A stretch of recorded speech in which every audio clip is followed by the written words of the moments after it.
What up, what up? It's your boy Jon Ivy here with another episode of Listen Up. That might be my new intro though, dog. So check it. Got on my I Am Black History shirt today. We got an episode that reflects that. I really just threw it on because it's the only shirt I had clean. But I was like, you know what? Got the shirt. I might as well do something on somebody I've been wanting to do something on. Anyway, I want to react to this Robert Townsend. It's like a little mini bio. The other day I was, researching some stuff, came across his name. Somebody said something interesting about him. And I was like, you know what? I want to find something to react to about Robert Townsend. So I'm going to do that. So today we have a video called Why Hollywood Turned Its Back on Robert Townsend. So why Hollywood? Well, Hollywood, why are you turning your back on people? Why are you turning your back on the brother? But it is interesting because at one point he was a prominent like superstar. Like, in the black community, he was making the movies. That was the man that goes. He was the Spike Lee. You understand? But he was, I don't know. I think he was really better than Spike Lee. I mean, that's me. That's my opinion. But who knows? Just my opinion. So here we go. Robert Townsend. Let's get into it. Feels good. It feels good to spend somebody else's money. I mean, I can't lie, but I'm still conscious of budget because, like, right now, I've got to go back to work. Bye. He made a film that laughed at Hollywood's racism, so they laughed back by quietly closing the door. Robert Townsend didn't just poke fun at the system, he exposed it with a scalpel. In an industry that thrives on illusion, Townsend had the nerve to show the strings holding up the facade. His breakout film, Hollywood Shuffle Pulled No Punches, satirizing the way black actors were boxed in. Yo, that movie right there changed the game. I didn't know there was his breakout film, though. To roles as criminals, clowns, or sidekicks. But the real twist? While the movie became a cultural landmark, its creator was left standing outside the very gates he had hoped to crash. Instead of opening doors, Hollywood Shuffle made gatekeepers nervous. Townsend was too sharp, too insightful, and far too honest about the racial politics baked into Hollywood's foundation. While his peers were celebrated, handed bigger budgets, and ushered into the mainstream, Townsend's projects remained sidelined. Was it because his message was too real, or did Hollywood just prefer storytellers who knew when to play along? Let's take a closer look at how one of the most brilliant minds in filmmaking was kept just outside the spotlight, by design. Robert Townsend grew up in Chicago, a city rich with culture, complexity, and contradictions. From an early age, he fell in love with movies, but something always felt off. He rarely saw faces that looked like his unless they were criminals, slaves, or comic relief. As a young aspiring actor, Townsend couldn't shake the feeling that black talent was being filtered through a lens that had no interest in their full humanity. So when he began auditioning, he paid close attention, not just to his lines, but to the patterns. After high school, he moved to New York and began studying acting. He landed small roles and worked as an extra, using the opportunity to watch and learn. That's where he started observing the machinery of Hollywood up close. The scripts were repetitive, the characters one-dimensional. If you were a black man in Hollywood, you were either swinging a gun or serving punchlines. Whoa. 8 months changed. It's even in the music now. You know what I'm saying? God almighty. Townsend knew something had to change, so he decided if they weren't going to write better roles for black actors, he would. With no backing from a studio and no major financial support, Townsend did what no one expected. He maxed out his credit cards to fund Hollywood Shuffle. Wow. He believed in the story too much to wait for permission. The result was a hilarious yet brutal satire about an actor struggling to make it in an industry that demanded he sacrifice his dignity to get ahead. The jokes hit hard because they were rooted in painful reality. The film spoofed everything from slave movie auditions to a fake black acting school where... All right, this is the weird part about Hollywood Shuffle, that it's kind of like, it's so ironic. I don't know if it's an oxymoron, whatever you want to call it. I still was looking at that, and some black people were still looking at this movie as him acting like a buffoon or coon, when what he was doing was really making fun of the people who were acting like coons and buffoons to get where they had to be in Hollywood. Because I remember looking at this, I mean, it was funny as heck. But it's not like, okay, Key and Peele or David Chappelle. You understand? He was different. I think Key and Peele and David Chappelle took it to a whole different side of things. That's a whole nother video. Where students were taught to talk more street or more jungle. It was funny until you realized it wasn't really fiction. Hollywood Shuffle called out an entire system that rewarded caricature over character, and Townsend didn't hold back. Audiences, especially black ones, were stunned. Here was a film that not only said what they'd always felt, but did so with heart and humor. There's no way you could go back, watch this movie, and not think about David Chappelle and Key and Peele. You can't do it. Now that I think about it, that's who he was making fun of. And everybody used to make fun of that type of comedy. But hey, who am I? It wasn't angry. It wasn't a lecture. It was satire at its smartest, and that made it dangerous. Hollywood Shuffle became a sleeper hit. Critics praised it, comedians quoted it, and it proved that black audiences were starving for content that spoke to their lived experience. I ain't got no weapon. Why you got to pull a knife on me? That's what I'm talking. Don't that sound like, man? It's weird, though. That part was iconic. Experiences, but despite the applause, Hollywood didn't open its arms. Studio execs liked the film, but they didn't like what it implied about them. Townsend had made them the punchline, and in return they gave him polite claps and closed doors. Townsend assumed the film would be his big break. Instead, it was a wake-up call. While his peers like Spike Lee received funding and distribution deals, Townsend was viewed as No, I'm going to give a different side, my different take on this. It's just like any other black man in this country who wants to stick up for his people in a way that still maintains their integrity, but don't make excuses.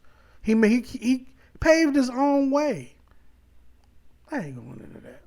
I ain't going to do it. I ain't going to unpredictable. A filmmaker who bit the hand before it fed him. The praise he got came with qualifiers. Brilliant, but risky. Talented and great, but too political. Hollywood loved the message when it was profitable. All right, forget it. He was really making fun of other black actors and comedians. That's who he was really making fun of. But within making fun of them, you couldn't help but make fun of these execs. But they were already the punchline in our communities. They were already the punchline in our community. We already knew what they was up to. We already knew what the blaxploitation films were about. We knew it, but we still watched it. Because, look, at least we get to see some of us doing something on TV other than being a slave or they tap dancing. You know what I'm saying? Somebody, let me stop, man. This is deep, man. What she said he went through, a lot of people go through that's trying to do the right thing, and they try to force you to do this blaxploitation stuff. That's why you got Tubi. But Townsend's version wasn't built to comfort. It was designed to expose, and that made it radioactive. Undeterred, Townsend kept going. His next project, The 5 Heartbeats, was a soulful Motown-inspired story that explored the highs and lows of fame and brotherhood in the... I promise I ain't going to interrupt too much, but how the heck, okay, being my age now and knowing what I know about the music industry, how did this movie not make this man a dang near billionaire? Come on, man. Now knowing what she's talking about and how they really didn't like him, this movie was like the biggest thing other than Malcolm X. When Malcolm X came out. Everywhere. This should have put this man on the map for good, for life. And it come on TV all the time? The music industry. It became a cult classic, beloved for its emotional depth and incredible performances. But once again, Hollywood's support was minimal. Townsend had to scrape together financing and distribution. Studios didn't see the vision, even after it was fully realized. Then came Meteor Man, one of the very first black superhero movies. Long before Black Panther made waves, Townsend imagined a world where a black man didn't have to be before Black Panther and before Blade. Hardened or broken to be a hero, but the film's tone was too positive, too family-friendly, and too black for 1990s Hollywood. The rollout was botched, the marketing weak, and the result was a movie that deserved better than it got. What became clear over time was this. Townsend was always 2 steps ahead of the industry, and the industry didn't like being outrun. While the spotlight often missed him, Townsend's fingerprints are all over black film and television. His HBO series Partners in Crime helped launch the careers of Keenen Ivory Wayans, Damon Wayans, and others who would go on to transform television comedy with In Living Color. Townsend That's right. Him and Keanu Wayans were close friends. Mentored dozens of rising talents, teaching them how to write, direct, and produce their own stories. He proved you didn't have to wait for the system to change. You could create your own lane, and that's exactly what he did, again and again. Today, shows like Atlanta, Abbott Elementary, and Dear White People owe part of their existence to the path he carved. Wow, that's a huge statement right there. And she's right, because some of the people he put on from those camps eventually start working for people who develop these films and these shows. Townsend made it possible to talk about race, identity, and power without fear, and still be funny doing it. Robert Townsend never disappeared. He just stopped depending on a system that... And without making yourself look like a buffoon and profiting off other people's pain. He did that too. Never truly embraced him. He directed episodes of hit shows, made documentaries, and continued mentoring young black creatives. Though he wasn't celebrated on the same scale as some of his contemporaries, he never stopped creating. Filmmakers like Ava DuVernay, Jordan Peele, and Issa Rae have all acknowledged his influence. I'm gonna wait.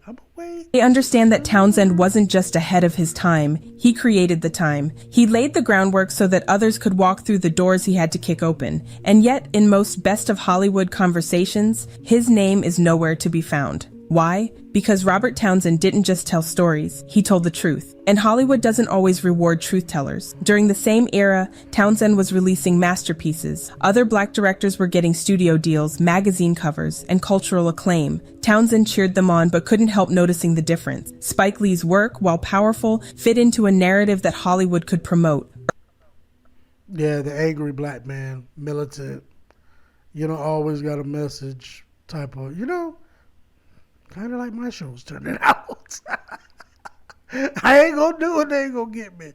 I swear I'm gonna start getting into other stuff. Urban, gritty, political. Townsend's work, it was soulful, experimental, genre blending, and harder to box in. He didn't stick to one formula, and that made him difficult in the eyes of execs. He wasn't angry enough to sell outrage. He wasn't soft enough to sell feel-good fluff. He was just himself. And that's not something the system knows how to market.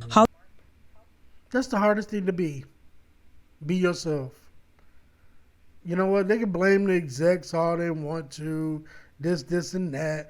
The other people didn't want him around. The other black writers and directors didn't want him around either, because he was messing up their cash. Because there ain't no way they wasn't gonna pass up millions of dollars for acting like, for lack of a better word, coons. That coon money, good money. Hollywood often prefers artists who play within the lines, even if those lines are invisible. Townsend erased the lines entirely, and for that he became the blueprint, not the poster child. Robert Townsend didn't just make movies, he made movements. He challenged stereotypes with satire, made superheroes with soul, and mentored a generation of creatives who now define black entertainment. He told the truth with a smile and paid for it in silence. But silence isn't the same as erasure. His work endures, his legacy spreads. And while Hollywood might not have given him all his flowers, those who truly understand the game know Robert Townsend was a genius, too bold, too honest, too real for the machine to fully embrace. And maybe, just maybe, that's exactly what made him great. Wow. That was very, very interesting. This man paved the way. See, that's the dilemma that we all get into when trying to get to the top of anywhere. As African Americans, any minorities from anywhere. I can only speak about where I'm at, so I can't speak about the world. But where I'm at, that's kind of the story. You're kind of stuck if you're the type of minority who wants to maintain some type of integrity and don't want to sell out, don't want to make excuses. You want to pave your own way and be self-sufficient So you don't have to worry about what people think about you, say about you. You don't have to worry about whether people are inviting you to their table. You build your own table. You don't have to worry about whether they're including you. You have the people in your circle who you want included. But the people who want to sell out, the people who want to just go through the motions, they want to make, you know what I'm saying, they want to make the money, and then they want to make money off of selling you some bull crap you can't even use. As far as, uplifting yourself. They want you to be mad and angry all the time. Why am I saying this? Because that's what Robert Townsend went through. And he was outcasted not only by the industry, which is why I understand what they're trying to say. He was outcasted by his peers. There's no way that man shouldn't have still been making prominent movies today. There's no way. His peers sold out. Look, you look at In Living Color. Yeah, good show, great show, one of the funniest shows ever made. But that's where the exploitation started in comedy. They took it too far. Even it started with Keenan Ivory Rams with "I'ma Get You Sucker." He still had a message in there though. I think people took the caricatures and the cartooning of the comedy part and left the messages out. That's what happened. It's just like, I'm gonna say this, I'm gonna shut up. Tubi. I make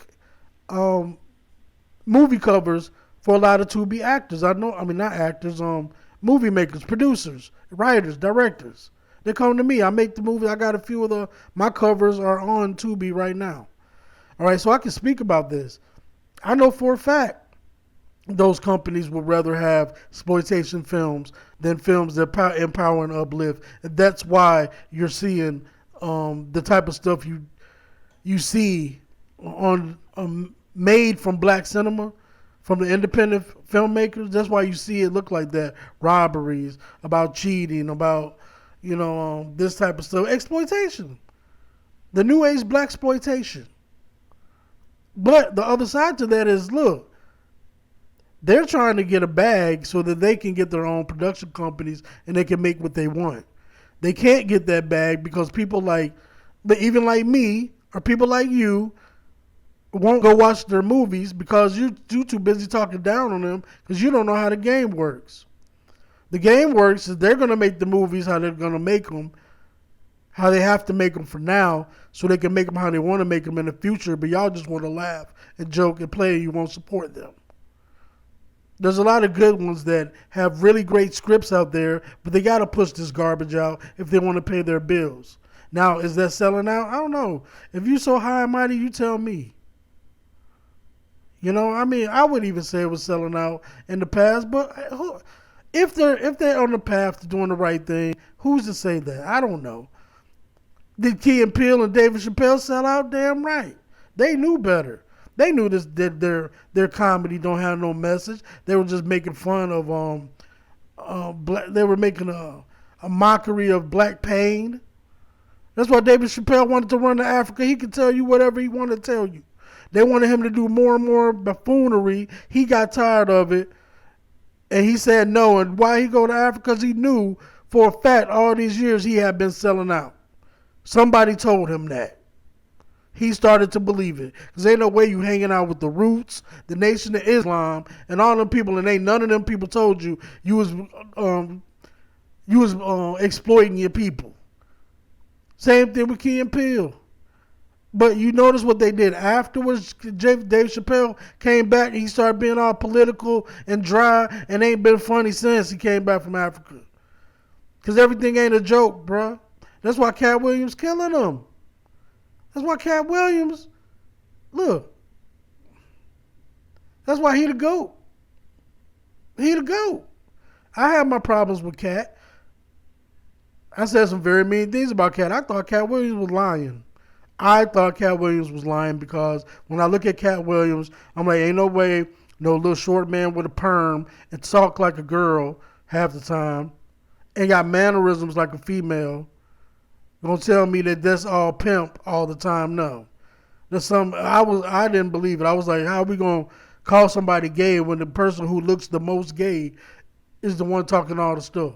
That was my opinion on him. Now, look, I don't call out another man's sexuality. I think that's very inflammatory. Whatever you want to be is who you want to be, but don't be no sucker. You understand? But that's my commentary. And I had to give you the real. I love this one. So, yo. Listen up with Jon Ivy. Go ahead, press that subscribe button, and listen up.